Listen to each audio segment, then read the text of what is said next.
terapéutico, porque la parte a veces de fisiopatología, pues bueno, es un poquito complicado, ¿no? Entonces, también para esta parte del diagnóstico, digo, como les recomiendo es que se metan sin ningún problema aquí al ICHD-3. Ustedes le ponen ahí en Google, van a encontrar obviamente toda la información que necesitan en cuestión de los cefaleas, la clasificación de las cefaleas, cada uno de todos los tipos de cefaleas, por ejemplo, de las migrañas que existen y dentro de ellas, pues también sus descripciones, sus criterios diagnósticos. Esto se los digo porque a lo mejor no nos vamos a poder detener en toda esa situación de los criterios diagnósticos de cada una, que son, la verdad es que muy amplios. Y la idea es que, y aparte que digo, en cuestión de migraña y cefalea tensional, la mayoría pues tiene una idea de cómo podría ser el diagnóstico. Esta es otra de las imágenes que también creo que son bastante agradables en cuestión de la vista y que nos dan mucha información, porque al final de cuentas, algo que tomamos como muy importante para saber si es algo crónico o no crónico, pues es la temporalidad de 15 días. Entonces, con esto podemos decir baja frecuencia, menos de 15 días, crónica, más de 15 días al mes. Aparte de que vemos también dos líneas, un eje tanto de las Y como de las X, donde viene tanto la velocidad como la duración. Entonces, ejemplo de la cefalea que causa mayor problema en cuestión de la intensidad y la velocidad con la que se conoce o inicia es la cefalea en estallido, ¿no? La famosa cefalea en estallido. Entonces aquí la vemos al máximo. Mientras hay otras que a lo mejor son súper persistentes y que pueden durar al final de cuentas hasta años, como la cefalea diaria persistente. O algunas otras que duran segundos, como aquellas que pueden ser una neuralgia como el quinto, o los famosos Sun y Suna. Entonces, en ese sentido creo que es muy buena porque aquí viene dividido hasta por en cuestión de tiempos y velocidad. Otra de las cosas que también me gustaría comentar antes de iniciar como en los puntos más fuertes es que la cefalea depende completamente de la clínica. Entonces, esto es una guía obviamente personal, no es algo que estrictamente deben de utilizar, pero creo que son las preguntas al menos mínimas que podemos hacer en cada uno de los pacientes que tiene cefalia. Claro está que a lo mejor aquellos pacientes que va iniciando y que es una cefalia en estallido, pues desde ahí el abordaje es totalmente diferente, ¿no? Pero, por ejemplo, ahí hay que preguntarle, bueno, ¿dónde inició? Y todas estas preguntas que con todo gusto le pueden a lo mejor tomar foto y aparte creo que están grabando la clase, las pueden ir haciendo para ir catalogando o caracterizando perfectamente la cefalea, porque de esto dependemos para que nosotros digamos, ah, sí, sin duda alguna es una migraña, sin duda alguna es una cefalea tensional, porque sí dependemos mucho dónde inició, cuándo, o sea, si ha tenido antes este tipo de cefaleas, y eso nos ayuda bastante. O sea, sí hemos tenido pacientes ahí en urgencias en el instituto que con hacer unas simples preguntas, yo les digo, propongo estas 15 obviamente a lo mejor podrían decir, sabes que en menos, en más se pueden hacer, sí, claro, pero con al menos estas simples preguntas podemos nosotros determinar, mira, es una migraña que siempre ha estado, simplemente que ahorita viene por exacerbación. Es bastante común, la verdad es que no es nada raro que los mismos urgenciólogos o algunos otros médicos nos los envíen al servicio de urgencias, es que es una cefalea que no se quita. Entonces la mandamos al servicio de urgencias del instituto para que revisen qué está pasando, ¿no? O a la consulta externa, que también nos llegan a la preconsulta. Entonces es lo mismo, con esas simples preguntas dices, no, pues ahí simplemente es una migraña que no ha sido nunca bien tratada y que amerita un tratamiento profiláctico. Se los recomiendo. Ahorita vamos a ir viéndolas como en forma muy general cada una, pero estos ustedes ya más o menos fueron leyendo. Digo, vamos a hablar un poco el inicio, si ha tenido algo parecido, cómo es el dolor, si el dolor también se corre a algún lado, que esto significa la irradiación, cómo inició el dolor, si fuerte o poco, cuánto inició, cuánto duró sin medicamento y pues bueno, si han utilizado medicamentos, pues cuáles funcionan. ¿Qué está haciendo? ¿Qué estaba haciendo cuando inició? Que es algo también muy, muy importante. Y ya que tiene el dolor, bueno, algo lo aumenta, algo lo disminuye. ¿Qué otros síntomas que tiene también cuando tiene el dolor? Ejemplo, náusea, vómito, fotofobia, fonofobia. Que si ha tomado el medicamento y si funcionó, cada cuánto parece y relacionado con algún momento, estación y le han hecho algún tipo de estudio, ¿no? O sea, momento y estación, estas son para aquellas que ya llevan a lo mejor mucho tiempo apareciendo. Muy bien, empezando un poco con la migraña, datos como que muy esenciales simplemente para darle la importancia que tiene la migraña. Es la segunda causa de discapacidad, es más en mujeres que en hombres. Si es, o sea, llega a ser hasta 2 veces más frecuente en mujeres. acude solamente el 10 al 15% al neurólogos, entonces todo el resto pues, lo atienden médicos generales, urgenciólogos, médicos internistas, entonces por eso se vuelve muy importante. Y vean, o sea, te siquiera los costos que puede generar 13 millones al año, o sea, este tipo de enfermedad. Y también es algo importante, es que se puede llegar a encontrar infradiagnosticada o con un diagnóstico a lo mejor mal hecho en cuestión de una cefalea tensional o alguna otra, el 2 al 14%. En cuestión también de algunos otros problemas que hay que tomar en cuenta y por qué también esta enfermedad se vuelve de la más importante, porque el 70% llega a tener algún problema en su trabajo, el 50% tiene conflictos con su pareja, 52% discusión con sus hijos, 60% también se involucra menos en las actividades del hogar, 36% cree que sería mejor su pareja si no tuviera esta enfermedad. El 30% de las parejas mencionan discusiones comunes debido a los cuadros de migraña y una sola persona puede llegar a causar un gasto de hasta 9,000 al año. Y estos son dólares, claro está, ¿no? Nosotros no tenemos a lo mejor ese tipo de contabilidad, pero imagínense 9,000 dólares al año. Entonces, muy rápidamente en cuestión de la fisiopatología de la migraña, la verdad es que sí se vuelve complicado porque existen dos teorías, no se ponen muy de acuerdo, hay cada vez nuevos artículos, pero en lo que al menos sí sabemos y es bastante claro es que parece ser que es una alteración vascular y neuronal. Y desde este aspecto, ¿por qué? Porque por ejemplo, la famosa aura que tenemos en cuestión de la migraña, se tiene descrito al menos que es vamos a imaginar que inicia desde este punto y empieza a disminuir, hay una propagación lenta de estas activación neuronal, ¿no? Entonces, no se sabe, ok, inician los vasos o inician la corteza. Al final de cuentas no lo sabemos, pero sí sabemos que la activación en cualquiera de los dos causa una vasodilatación y eso es lo que causa el dolor, ¿no? Y esta vasodilatación va y activa algunas zonas específicas, principalmente por el ganglio del trigémino, que lleva toda esta parte, obviamente la función del trigémino B1, B2 y B3, y a nivel cortical desde la parte frontal, parietal y principalmente la occipital, de hecho es de las que más activas están junto con que la neurona del migrañoso parece ser también diferente y con mayor facilidad de activación en cuestión neuronal, ¿no?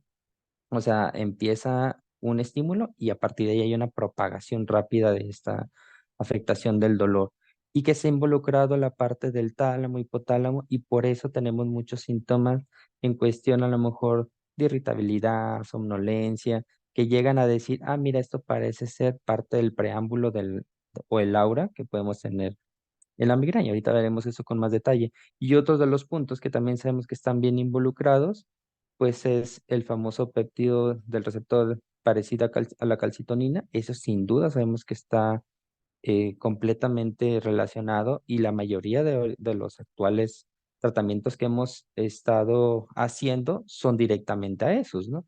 Porque sabemos que esos son los que pueden estar activos. Otros pues son la sustancia P y todo lo demás que se puede ir desencadenando junto con todas estas líneas. Y el otro que también sabemos que está bien involucrado es este, que es el polipéptido activador de adenilato ciclasa en hipofisiaria.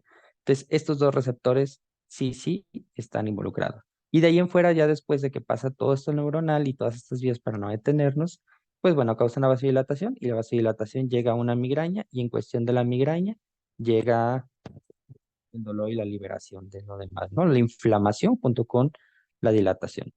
Esta es una imagen también muy bonita de la clásica, es el aura más fácil y o sea, más fácil de conocer y todo, por eso me gusta. Ya ven aquí cómo va iniciando a lo mejor el pequeño destello y cómo se puede ir involucrando hasta tener la pérdida de la visión por completo, ¿no? Por eso es de que es como muy agradable. En cuestión de la fase de las migrañas, sabemos que el 80% tiene pródromo, o sea, esto puede llegar a ser horas o días. Por eso cuando aquellos pacientes que conocen, o sea, que tienen como su dolor de migraña, lo ubican muy bien y cuando a lo mejor inician con otro tipo de dolor de cabeza o un nuevo tipo de cefalea, pues sí, eso es como muy importante esa pregunta agregada de que, oiga, ¿este dolor que tiene ahorita es como siempre el que siempre le da la migraña o es algo diferente? Esto se puede ver relacionado con los cambios de humor, sensibilidad de la luz, dolor del cuello. Ahorita veremos un poco más. Solamente el 33% tiene aura. Esto es algo importante. Es más común la migraña sin aura, que es la que se llama migraña clásica también antes, que la migraña con aura. Entonces, para que también no sea como algo raro el decir, oye, no tiene aura, ¿qué está pasando? Bueno, pues de hecho es menos común la migraña con aura. Alteraciones, pues las visuales saben que las más comunes. La parte del dolor, eso ya habíamos hablado un poquito, de esta vía trigeminovascular que está por ahí orientada, ahorita hablamos del tipo de dolor. Esto postdrómico, el 80% después de haber tenido ese dolor, es esa parte que ellos dicen, oye, pues es que me siento como aturdido, me siento cansado, no puedo concentrarme bien, o sea, esto sí puede llegar y fíjense, puede ser hasta 1 o 2 días después, o sea, ahora sí que no es tan benigna esta parte de la migraña, por eso veamos todos esos problemas anteriores, ¿no? Y esto otro que hay algunos pacientes que con el paso del tiempo pueden llegar a tener esta hipersensibilidad sensorial o estos síntomas disautonómicos, disfunción cognitiva, o sea, sí llega acá a ser un problema importante de salud pública. Y en esta parte de la hipersensibilidad sensorial, pues también es la relación con que a lo mejor esa es la activación con que sea cada vez más fácil que los dolores de migraña se presenten. Y eso también lleva a esos pacientes que están maltratados que pues se vaya presentando en dolor, o sea, se exacerbe con mayor facilidad, cada vez sea más frecuente, y aparte de que, pues se, entre comillas, presente resistencia a los medicamentos, ¿no? Que a lo mejor también nos está dando lo adecuado. Entonces, si nosotros hacemos esta línea donde decimos el punto máximo de dolor es aquí y hablamos de lo premonitorio, les pongo esta imagen donde todos estos síntomas prácticamente se pueden presentar previo a eso, o sea, estos son los síntomas prodrómicos, ¿no? O sea, previo a que inicie ese dolor de cabeza. Y ya vimos que hasta puede ser 2 días antes, ¿no? Entonces, estos problemas de concentración, a lo mejor aquellos que dicen, oye, tengo muchos bostezos y pues digo, estuve durmiendo bien, fíjense, problemas de micción, constipación, irritabilidad. Si se dan cuenta, la verdad es que son muchísimos, vean, hasta también viene la parte de la fascia. Entonces, sí es algo con lo cual nos podemos involucrar desde ese aspecto, ¿no?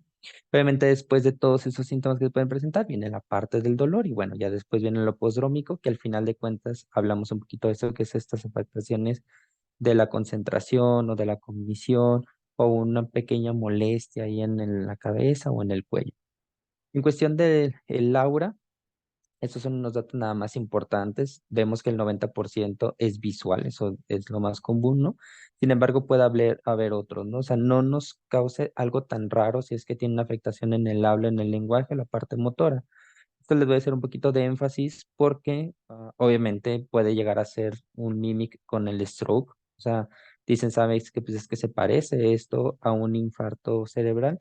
Sin duda alguna, si parece un infarto cerebral, hacen todo el protocolo para el infarto cerebral, o sea, hacen su tomografía simple, se dan cuenta que no tienen hemorragia, está dentro de las horas necesarias para la trombolisis, pues vamos a trombolizar, o sea, no cabe duda. Obviamente, al menos que dentro de las preguntas que previamente hicimos, todo esto ya ha pasado antes. Sí, ya ha pasado antes en diferentes ocasiones y siempre tiene dolor antes o después. Ok, entonces creo que estamos frente a una migraña que tiene este tipo de aura. Y esto es raro, ¿no? Entonces, tampoco no puede ser como, sí, sin problema alguno, tiene dolor de cabeza, tiene habla, alteración del habla o motora, es un aura. Porque si nosotros nos vamos también a las posibilidades de que el infarto tenga dolor de cabeza, pues sí, y no es tampoco tan raro, tiene un 30%. Entonces, el aura pueden ser ataques recurrentes, eso es algo importante. Podemos tener aura sin dolor de cabeza, sí. Duran minutos, en un máximo de 60 minutos. Aquí viene, o sea, hay que tener cuidado también con eso. Una vez nos llegó un paciente también joven que sí tenía todo como de una migraña y parece que le había pasado antes, pero sin embargo, cuando llegó tenía hora y media de haber tenido alteración del lenguaje y también del en mi cuerpo derecho. Entonces, al final de cuentas, coordinaba y todo, y nosotros lo trombolizamos, ¿no? Duran minutos a 60 minutos, es unilateral, eso es algo frecuente, principalmente en la parte visual. Síntomas sistema nervioso central como los que hablábamos, totalmente reversibles, eso también es súper importante que en todas las ocasiones haya sido reversible, porque si no entramos en ese otro punto de el famoso stroke migraña, o sea, qué fue lo que pasó, y eso es lo que le llaman infarto migrañoso, cuando esta aura duró más de 60 minutos y realmente fue un infarto, ¿no? Totalmente reversible es el desarrollo gradual, generalmente son seguidos del dolor de cabeza y los síntomas asociados migrañosos. Estos son los criterios, no nos vamos a detener mucho. Importante, debe tener al menos 5 ataques de 4 a 72 horas. Ubicación clásica unilateral, calidad típica pulsante. Aquí nada más también comentar de que la vasodilatación que se ha demostrado en la fisiopatología de la migraña no se relaciona con la pulsatividad de las arterias. Entonces, esta calidad pulsante no es por ese lado, pero pues ya sabemos que es pulsante. Intensidad de moderada a grave. También este es importante para que luego por ahí a veces nos atoran en las diferentes preguntas o nos hace pensar el mismo paciente pues algo diferente, porque dices, oye, se agrava al realizar actividad física y no, que sí, ¿no? Entonces hay que hacer una tomografía y empiezas el abordaje de una forma diferente, ¿no? Pero no, o sea, está descrito que en la migraña sí se agrava con la actividad física de rutina, mientras en la cefalea tensional no. Entonces ahí cambiaría. Y bueno, muchas veces está relacionado con náuseas y vómitos, fotofobia y fonofobia. Claro que hay que tomar en cuenta que puede llegar a ser bilateral, puede variar también el dolor a veces del lado derecho, a veces del lado izquierdo, puede llegar a ser leve, no pulsátil, puede ser continua, puede durar menos de 4 horas o más de 72 horas, puede no tener síntomas acompañantes, puede ser una hora sin cefalea y puede haber hipersensibilidad epitelial. Entonces, estos puntos hay que tomarlos en cuenta de que no todos, o sea, van a cumplir exactamente los criterios ahí de la migraña, pero deben de tener como quiera estas características. En lo que platicábamos, hay otros tipos de migraña. Entonces, estas migrañas que a lo mejor tienen esas alteraciones del trocoencefálico, a lo mejor la parte de la disartria, la parte de la diplopia, o sea, algunas alteraciones ahí de como esto de los nervios del cráneo. Puede haber una migraña hemipléjica, regularmente es familiar y es una, que tiene afectación de las canalopatías y una afectación de unos genes, ¿no? Ahí bastante bien determinados. Entonces, desde ese aspecto, se vuelven bien interesantes. También tuvimos un paciente que tenía esto del dolor de cabeza y esta realmente debilidad de mi corporal del lado derecho, bastante raro, complicado, porque este se puede volver un diagnóstico diferencial con crisis epilépticas también y dices, híjole, ¿frente a qué estoy? Sí, hay que tener como mucho cuidado al diagnosticar esto porque no es algo tan común y obviamente hay historia familiar casi siempre porque es algo que es algo hereditario. La migraña retiniana y bueno, la migraña abdominal, que también hay que tener cuidado porque se puede confundir con epilepsia, cualquiera de las tres. La retiniana, acuérdense que regularmente es unilateral, entonces esta casi no, pero al menos abdominal hemipléjica sí es bastante común que los podamos confundir con una epilepsia. Y la migraña abdominal y la epilepsia abdominal es más común en niños y en jóvenes, pero por ahí de repente se escapan algunos adultos. Les digo porque también ya tuve un caso de esto ahí en el instituto. La migraña crónica, lo único importante que vamos a sacar de aquí es que tiene más de 15 días durante un mes, como ya lo habíamos visto en la imagen, y al menos 3 meses, ¿no? Hay complicaciones dentro de la migraña, sí. Está el estado migrañoso, o sea que dura más de 72 horas. El aura persistente sin infarto, lo que les platicaba un poquito, o sea que ha durado mucho, pero pues bueno, tiene más de 2 semanas. Obviamente esto no es nada común y debemos de tener una imagen normal. Una imagen normal adecuada, o sea, estamos hablando mínimo una resonancia magnética, porque una tomografía no nos va a dar la información suficiente. Infarto migrañoso, o sea, lo que platicamos, que a lo mejor duraba más de 60 minutos y la neuroimagen anormal. Y bueno, hasta las crisis epilépticas provocadas por una hora de migraña. Entonces, sí hay que tener cuidado. Y existen otros síndromes episódicos ahí asociados a la migraña que, pues, o sea, digo, a lo mejor a veces no es tan común, pero sí los pacientes lo llegan a referir y que no nos agarren de bajada, ¿no? Estos síndromes, pues, de vómitos cíclicos o vértigo paroxístico benigno, entre otros, para que no nos vayamos a ir tan diferentes esos puntos. Eso es lo que les mencionaba. Existen a lo mejor algunos en especial en cuestión de las alteraciones que podemos tener y que siempre tenemos que tomar en cuenta en cuestión de una migraña, más cuando a lo mejor es un paciente que va iniciando, o estas, entre comillas, no migrañas que inician, híjole, entre 30 y 40 años ahí el paciente, cuidado. Es más importante siempre en cuestión del infarto, por ejemplo, cerebral o la enfermedad vascular cerebral, definir, oye, prefiero trombolizarlo si es que es necesario o a lo mejor tomar un poquito de retención en cuestión de hacer los estudios para descartar una epilepsia, entre otras cosas. Siempre tomen en cuenta cualquiera de todas estas alteraciones que se pueden presentar. Este es un artículo que tenemos poquito que publicamos ahorita en el 2023.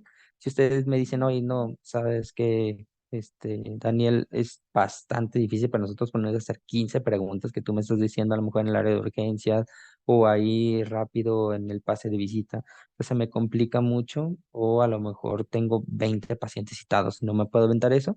Bueno, este artículo nosotros lo publicamos ya con una validación, las preguntas en español, porque esas son las preguntas originales en las cuales se hicieron en inglés. Y en esta parte en español, si nosotros contestamos a las tres preguntas, o bueno, el paciente nos contesta las tres preguntas con una afirmación, durante los últimos 3 meses, pues estamos frente a una posibilidad arribita del 90% para decir el paciente tiene migraña. Entonces, tiene poco este que lo publicamos, ¿sí? Y ya está validado para los mexicanos en cuestión de hacer ese tipo de escala. Tratamientos agudos, muy rápido, primera, segunda y tercera líneas, como a lo mejor los podemos dividir. Ahorita les voy a mostrar una tabla donde a lo mejor también vienen los niveles de violencia y que ya se dividen más si el dolor es de leve a moderado y de moderado a severo, ¿no? Pero bueno, primera línea AINES con antieméticos, segunda línea triptanos, tercera línea los nuevos gepantes y diptanos. Algo también sencillo, no nos vamos a poder meter por desgracia mucho en cuestión de cada uno de los fármacos para conocer su mecanismo de acción, conocer sus contraindicaciones, indicaciones, etcétera. Pero bueno, estas son las dosis clásicas que llegamos a utilizar. Aparte de la aspirina de 901 gramos, a todas estas pastillas comerciales que están en 500 miligramos, pues vean, o sea, no nos van a funcionar, ¿no? Estos son artículos en cuestión del ketorolaco. Aquellos que utilizan como muy frecuentemente el ketorolaco IV o IM y que, o sea, que es algo bastante común que se utilizó, creo que en los médicos generales, ahí a lo mejor que están en las farmacias principalmente, o a lo mejor en el servicio de urgencias, vean lo que es comparable, ¿no? Eficacia a 1 hora comparable con sumatriptana intranasal, dihidroergotamina, metoclopramida y clorpromacina. O sea, parece ser que al menos en este, por ejemplo, artículo que se produjo en HEDEC, que sí es bastante bueno. Ahorita ya veremos algunos otros datos, pero bueno, lo podemos llegar a utilizar como un rescate en aquellos que tienen entre el leve y moderado. Paracetamol, 1 gramo. O sea, nosotros a lo mejor en el Instituto de Neurología lo utilizamos muchísimo, pero claro, a dosis adecuadas, ¿no? 1 gramo se repite cada 4 a 6 horas. Siempre es una buena opción agregarle metoclopramida, claro, porque la mayoría tiene náusea. Entonces, eso hay que tomarlo en cuenta. Y por otro lado, también es importante destacar que se han hecho algunos artículos donde se ha mostrado, no sabemos bien el mecanismo, pero que la metoclopramida también tiene algunas pues funciones en cuestión del dolor específicamente en la migraña. O sea, no se utiliza de, sí, voy a utilizar para el dolor de algo más, ¿no? No, sino que tiene algún componente que ayuda para el dolor de la migraña, no solamente la parte de la náusea, sino que algún componente por ahí funciona. Por eso una combinación como esta ayuda mucho. Lo que dice paracetamol más metoclopramida, o sea, es igual utilizar sumatriptán en 100 miligramos viral. Y claro que esta combinación en cuestión económica versus el sumatriptán, o sea, es como bastante buena. Y hay que tener en cuenta que esos regularmente es entre leve y la moderada. Segunda línea, por supuesto que son los triptanos. Acuérdense que los triptanos funcionan en los receptores de la 5-HT, pero en varios. Ese es el mayor problema, ¿no? O sea, porque va hacia la parte de la 1D, 1F, de la 1B. Entonces, como va sobre varios, pues tenemos algunos efectos secundarios importantes. Algunos datos buenos que les voy a dejar aquí en cuestión del triptano, probabilidad de la respuesta Risatriptán, el letriptán y el motriptán parece ser que sí son muy buenas. La mejor respuesta sostenida parece ser que es el letriptán de 80 miligramos, pero el mejor tolerado, el almotriptán, ¿no? Y el inicio más rápido, somatriptán o somatriptán en spray. Estos son como datos esenciales en cuestión del triptán, a veces para saber cuál vamos a escoger. Claro que aquí sí les voy a dejar la parte de contraindicación porque a veces lo utilizamos de forma indiscriminada. Aquellos que han tenido alguna alteración en cuestión vascular, ahí no se puede utilizar porque les dije como ABA y actúa sobre varios receptores 5-HT y que no es tan específico, puede llegar a causar una vasoconstricción importante y entonces sí podemos tener alteraciones sistémicas y en el sistema nervioso central. Entonces sí hay que tener cuidado. Eso es algo también, un detalle que creo que vale la pena mencionar. Aquellos que no responden a un triptano pueden responder a otro. O sea, no es necesario como ya no funciona el triptán, me tengo que subir de línea o tengo que cambiar a otra familia de fármacos.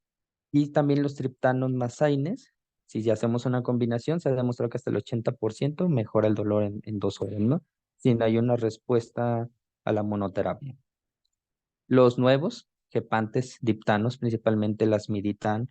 El Lasmiditan se puede utilizar tanto en la parte aguda como en la crónica, eso es lo bueno que tiene. La otra parte es que actúa sobre es algo más específico, 5HT1F, entonces, vaya antagoniza ese punto y es algo mucho más específico a comparación de los triptanos y obviamente eso te permite utilizar en aquellos que tienen alguna alteración vascular, ¿no? Y los quepantes que van y actúan sobre los bloqueadores de los receptores de la CGRP, pues estos de los receptores ahí del gen de la calcitonina y que son muy parecidos a las funciones que tienen algunos, bueno, a uno de los anticuerpos monoclonales, que es el único que va a inhibir esa zona, que es el enemumab, ¿no? Porque acuérdense que el resto de ah, de los que son de los anticuerpos monoclonales van y actúan directamente bloqueando este, la molécula del CGRP, ¿no? Que son los que más sabemos o el que más conocemos, galcanesumab. Dexametasona, acuérdense, no disminuye el dolor, pero en lo que sí ayuda y en lo que funciona y por eso lo utilizamos es en evitar la recurrencia a las 72 horas.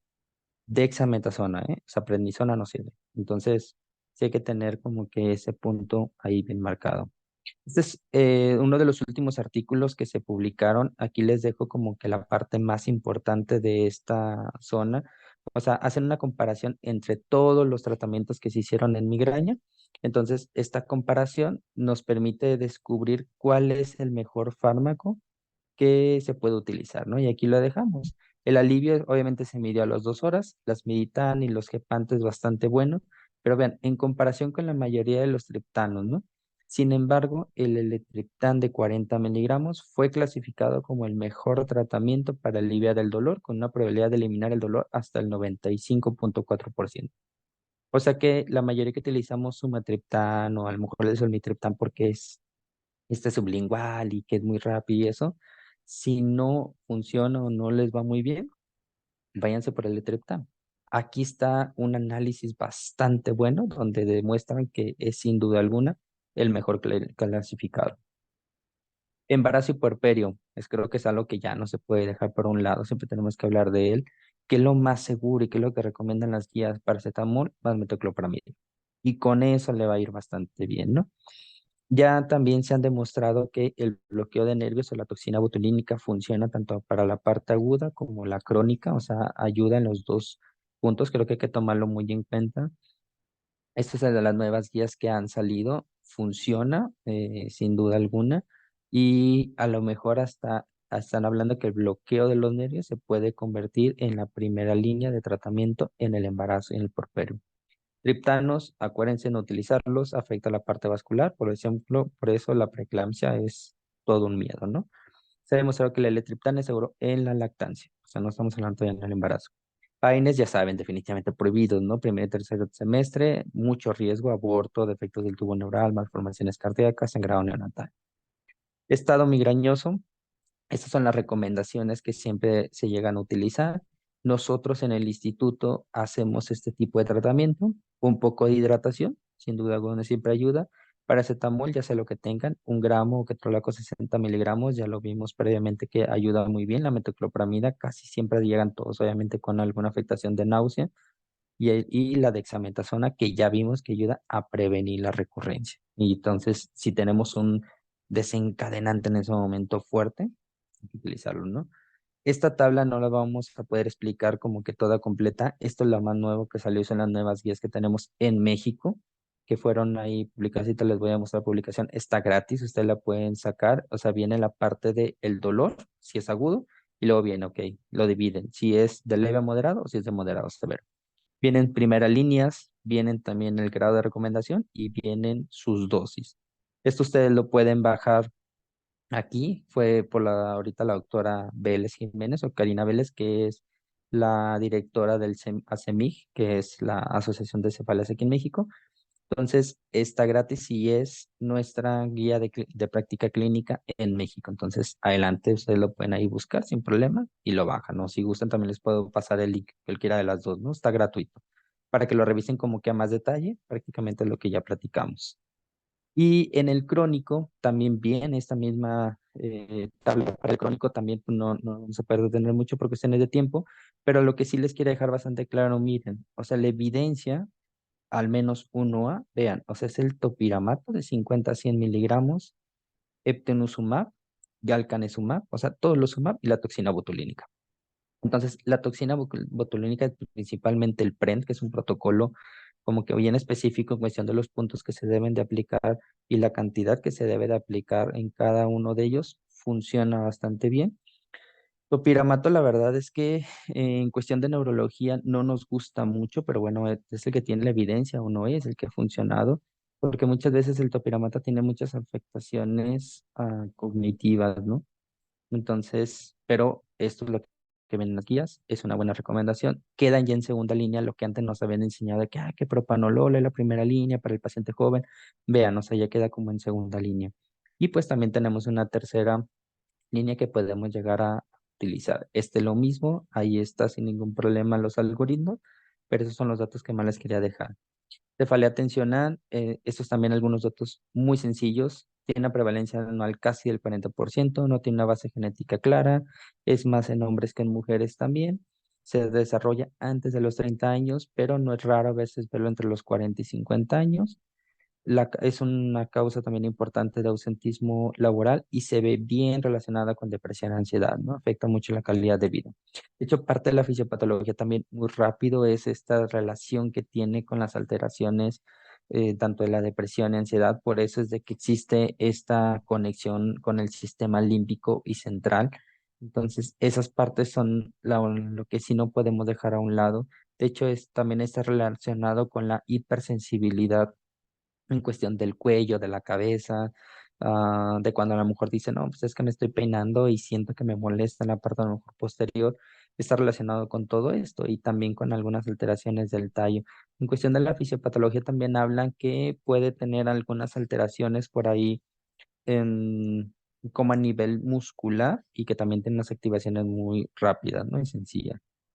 Aquí vienen todos los criterios, también no nos vamos a tener mucho en eso, pero acuérdense que es bilateral, presiva, de leve a moderada, no está asociada a náuseas, esto es algo muy importante, no empeora con la actividad física, también muy importante lo que les decía, pero sí puede tener fotofobia o fonofobia, eso no descarta que sea una cefalea atencional.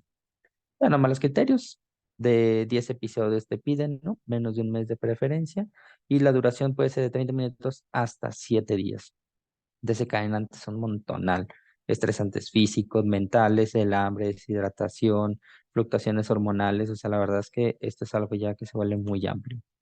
También datos importantes, se divide infrecuente, episódica y crónica para ver a quiénes se les va a dar esta parte del tratamiento. Obviamente en la crónica es la que necesita un tratamiento profiláctico. Y simplemente es la cantidad de días y lo mismo, acuérdense, crónica más de 15 días. Hay que tener muchísimo cuidado porque si nos podemos confundir con algo, esa cefalea tensional clásica, sí podemos confundirla con algunas otras afectaciones por ahí importantes, una masa intracraneal, trastornos de líquidos cefalorraquídeo, disfunción, una temporoarticular, perdón, temporomandibular o cervical y algunas afectaciones sistémicas. Entonces, cuidado nada más, hay que hacer un buen interrogatorio en estas afectaciones. Tratamiento agudo, paracetamol. Paracetamol de 500 a 1000 miligramos. Aquí vemos el nivel de evidencia. Esto no ha cambiado todavía. A lo mejor próximamente un cambio porque dentro de las últimas actualizaciones, vean, es del 2012. Pero aquí están las dosis sin ningún problema. Y vean, con paracetamol les va bastante bien.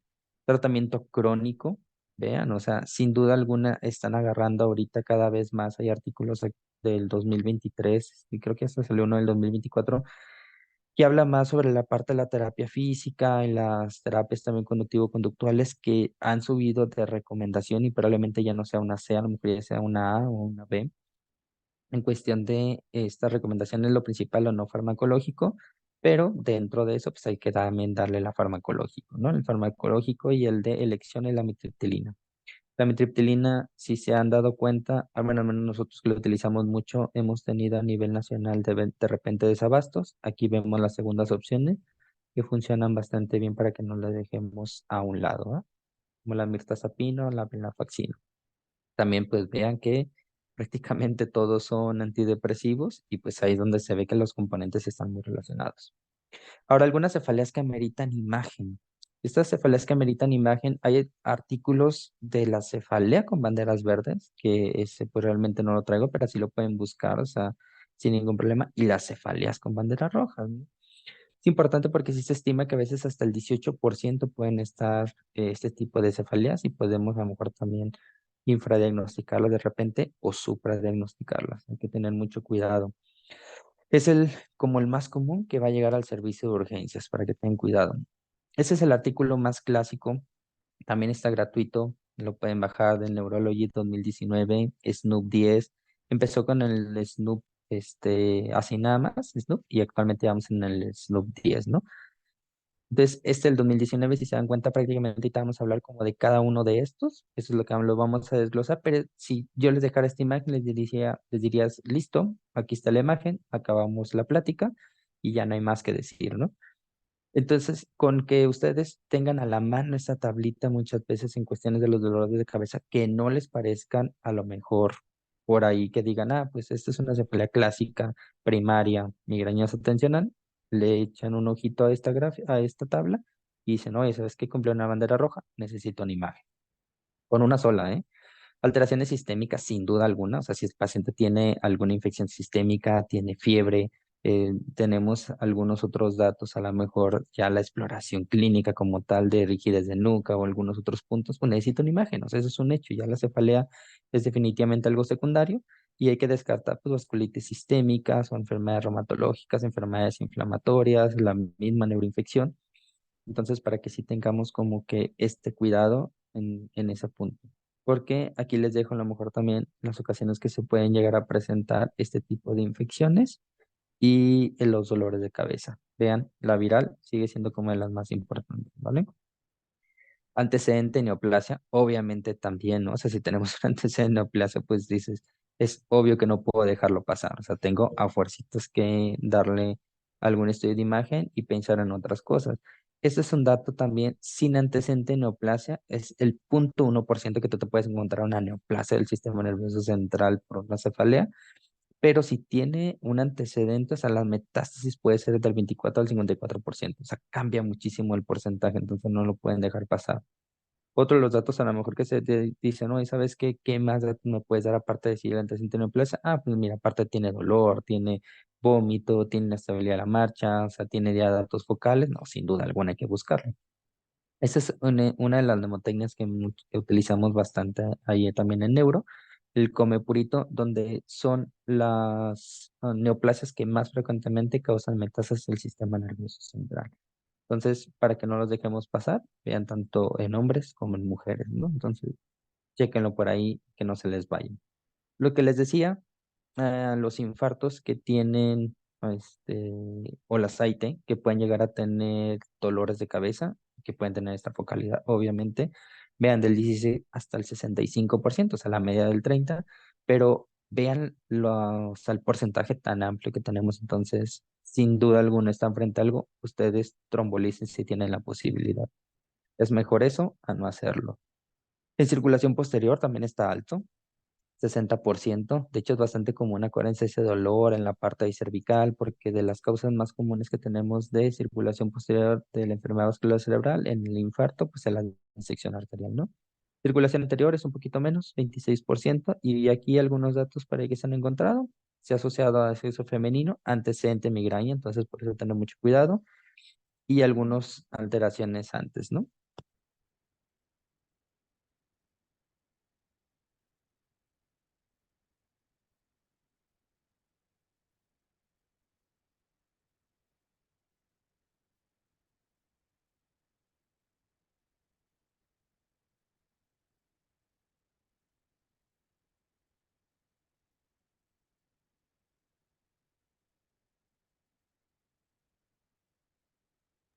Doc, ¿nos escucha? Perdón, es que ya no le escuchamos. ¿Ahí me escuchan? Sí, ya. Sí. Ah, perdón. ¿Se quedaron más atrás o...? Ah, justo cuando inicié ahí esta diapositiva. Ah, ok, perdón. Les platicaba que la cefalea en estallido, sin duda alguna, o sea, amerita un estudio de imagen. Todo el mundo eso ya actualmente en medicina lo sabe, porque la hemorragia subaracnoidea es la más común que hay que descartar, pero que existen otras etiologías que también hay que descartar y eso también nos va a llevar en ocasiones a hacer hasta angiotomografía, no solamente la tomografía simple. Y también les platicaba que no es raro las infecciones entradas a la neuroinfección. Ya me pasó con algún paciente que tiene una cefalea en estallido y era una neuroinfección. Entonces, hay que tener como mucho cuidado en dejarlos ir y decir, ah, pues ya tiene esta imagen bien. Bueno, dale una angio. Ah, oye, ya la tiene bien. Entonces, listo. Híjole, no. Tiene una cefalea en estallido. A lo mejor búscale un poquito más y chécale y tal vez le hagas una punción lumbar, ¿no? Si a lo mejor no tienes todo el equipo, pues la mandas con datos de alarma, pero en cualquier momento esto puede pasar. Entonces hay que tener cuidado. Obviamente si se asocia a deterioro del despierto, cefalea en estallido, el dolor y rigidez, pues vean, la sensibilidad que tienes, sin duda alguna, algo va a tener este paciente, es muy alto. La edad mayor a 50 años de inicio de la cefalea, o sea, antes de los 50 años no me dolía la cabeza, tengo 51 años y me empezó a doler la cabeza. Primera causa a descartar, de una infección para que no lo dejen ir por nada, porque hay neuroinfecciones, a lo mejor muy sencillas, es muy probable que muchas neuroinfecciones a muchos de nosotros se nos hayan pasado y que pues a lo mejor haya sido obviamente un virus no herpético y que les fue bastante bien. Pero, pues digo, si tenemos la posibilidad de diagnosticarlo, hay que hacerlo, porque el riesgo de causa secundaria 10 veces es mayor cuando acuden al servicio de urgencias. Cambio del patrón o aparición reciente. La parte del cambio de patrón, por lo que les decía, aquellos pacientes que son migrañosos o que tienen cefalea tensional ya reconocen, porque empezaron desde los veintitantos años perfectamente bien su cefalea, te dicen, no, doctor, o sea, este es un dolor de cabeza diferente totalmente al que siempre tengo. El más común es trombosis venosa cerebral. Aquellas de trombosis que llegan a tener infartos venosos con hemorragia, pues digo, que bueno, porque los podemos ver desde la simple, pero si no, pues hay que hacer una angiotomografía y que no se nos vayan a ir. Tener cuidado porque está en el 21%, se encontraron neoplasias primarias en ese tipo de cambios de patrón. Y de hecho, creo que a lo mejor es más común eso que la trombosis venosa cerebral, pero bueno, está descrito esta parte, ¿no? Cefalea dependiente de posición. Claro que siempre van a pensar en una hipotensión intracraneal. Es lo más común. De hecho, dentro de las imágenes, si ustedes hacen una resonancia magnética, no es raro que ustedes vean una meninges engrosadas, pero todas. O sea, ustedes dicen, oye, ¿sabes qué? Tiene meninge engrosada, pero todo. De hecho, si le hacen hasta la parte también de, de la columna, todas las meninges de la columna también van a estar engrosadas.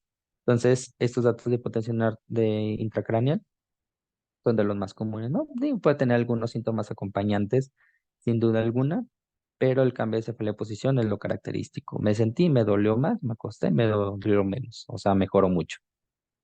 Exacerbada por Valsalva, lo más común, pues una malformación de Arnold Chiari, del tipo que ustedes gusten, del 1 al 4. Digo, el uno es como que lo vamos a ver más en adultos, pero pues existen cualquiera de las lesiones que puedan causar y que se tape a lo mejor el tercer y cuarto ventrículo y cause de forma súbita un aumento del líquido cefalorraquídeo, puede llegarles también hasta tener deterioro del despierto. Entonces, ese tipo de cefalea hay que buscarle qué es lo que está pasando, porque existen todas estas alteraciones que lo que le menciona, principalmente las alteraciones a nivel del tercero y cuarto ventrículo que les tape la función del líquido cefalorraquídeo. Papiledema, a todo dolor de cabeza, literalmente, a todo dolor de cabeza hay que verle fondo de ojo. Así sea una migraña típica, en, en cuestión de sintomatología y cefalea, hay que verle el fondo de ojo. Nunca sabemos con lo que nos podemos encontrar. Y también recuerden que no es tan raro, pero hay ocasiones que existen dolores tipo migrañosos y tiene un tumor, ¿no? O sea, el tumor y le causó una cefalea como muy migrañosa. O hay quienes operan después del tumor y se quedó con una secuela de una cefalea muy migrañosa. Se trata de hecho como una migraña, o sea, eso no está como muy descrito, pero los tratamos como una migraña, a veces les va muy bien, o sea, con todos sus fármacos, tanto de agudos y crónicos, pero híjole, y si recidivo, entonces papiledema, es obvio que te va a llevar a hacer un estudio de imagen, ¿no? Porque estás hablando de una hipertensión de craneal, pero a todos hay que ver los fondos de ojo. Progresiva y presentación atípica, lo más común, una trombosis venosa profunda, angiotomografía o angioresonancia según las posibilidades que tengan para descartarlo. En el embarazo y puerperio, claro, o sea, inició un dolor de cabeza en el embarazo y puerperio, pues sin duda alguna va a llevar a un estudio de imagen, ¿no? Lo más común, pues acuérdense que se puede ver asociado a la parte de la hipertensión en el tercer trimestre y pues hay que tener cuidado con esa preeclampsia, eclampsia, porque ahorita ya saben que es un problema el código MATE, ¿no? Que existen muchas otras enfermedades que pueden estar relacionadas con esta parte del embarazo y puerperio. Las cefaleas trigémino autonómicas, algo muy rápido para intentar dejar algo para preguntas. Ojo doloroso con síntomas autonómicos, ¿no? Sin duda alguna. La más común, la cefalea en racimos. Siempre tomen en cuenta que estas alteraciones autonómicas es lagrimeo, congestión nasal, puede ser ipsilateral, es lo más común, pero también puede tener de las dos. Inyección conjuntival, rinorrea, sudoración de la frente y rostro, edema palpebral, tos y simiosis. Entonces, cuidado, ¿eh? Porque si se les presenta la primera vez, eso puede decir, o sea, esta cefalia pues tal vez secundaria y no primaria, de que simplemente tienes una trigémina autonómica. Entonces, a todas hay que, a fuercitas, hacerle un estudio de imagen. La fisiopatología, vamos a saltarnos nada más. Creo que no hay como mucho importante. Simplemente decir, la más común es esta es la cefalea en racimos, la siguiente es hemicrania paroxística y otras muy, muy, muy raras, el SUN y el SUNA, ¿no? Que simplemente están en que si tienen o no tienen las alteraciones completas disautonómicas. La cefalea en racimos, dejar también unos detalles bien rápidos. El predominio es en hombres, edad media, prevalencia, vean, es uno menor al 10%, entonces ni se preocupen por eso. Esto es algo bien común. Ataque presente en las primeras fases del sueño REM. Entonces, hay que tenerlo en cuenta porque muchas veces muchos pacientes no prefieren dormir porque dicen, "Ay, no, cada vez que duermo tengo un dolor de cabeza horrible", porque estos dolores de cabeza son realmente horribles, te llevan directamente al servicio de urgencias. Puede ser episódico, crónica. Esto va a depender de las veces que tengan ataques durante el año, ¿no? Entonces, si de ahí va a depender si damos o no damos un tratamiento crónico. Necesitan estudio de imagen, ya lo platicamos, es un hecho. Existen muchas otras cosas a descartar para decir, ay, sí, es una cefalea en racimos, o sea, de Libra, ahí lo estás viendo. No, es la primera vez que lo ves, es la primera vez que le pasa, necesita un estudio de imagen. Hay que descartar muchas otras causas antes de decir que sí es una cefalea en racimos. Si dices es una cefalea en racimos, ya está diagnosticada, ya lo conocemos, ya es un hecho, ya se le hicieron todos los estudios de imagen, se descartó todo. Lo recomendado actualmente, mascarilla al 100%, 15 litros por minuto. Mascarilla, no funcionan ponerle puntas. Recuerden, mascarilla 100%. Y pues regularmente es con válvula reservorio, que es lo que nos lleva a los al 15, a 15 litros por minuto. Y esto sería más sumatriptán de preferencia. Algunos otros utilizan otros tipos de tratamientos, pero este es el de preferencia para el agudo. Y el crónico con verapamilo. Acuérdense que también está muy asociada al sueño REM, por eso la melatonina les puede ayudar un poco. Las otras, la hemicrania paroxística más en femenino y el suninsuna, pues lo típico es esta parte, ¿no? De que se presenta entre los 65 y 65 años, pero vean la duración, o sea, esas son las diferentes cosas. La duración es de 5 a 240 segundos, o sea, son así extremadamente rápidos, súper intensas, pero muy, muy, muy rápido. El inicio postraumático, aquellos que tienen dentro de los primeros 7 días. Si es después de esos 7 días, híjole, hay que buscarle otras cuestiones porque a lo mejor tiene hematoma subdural o a lo mejor tiene unas alteraciones más importantes, una contusión a lo mejor cerebral. Pues dentro de los primeros 7 días de preferencia, independiente de eso, necesita un estudio de imagen, o sea, ver qué es lo que está pasando. Se encuentra los primeros 3 meses en algunos pacientes, 23%, y algunos están dichos, oye, puede presentarse durante el año, pero no es nada así como común.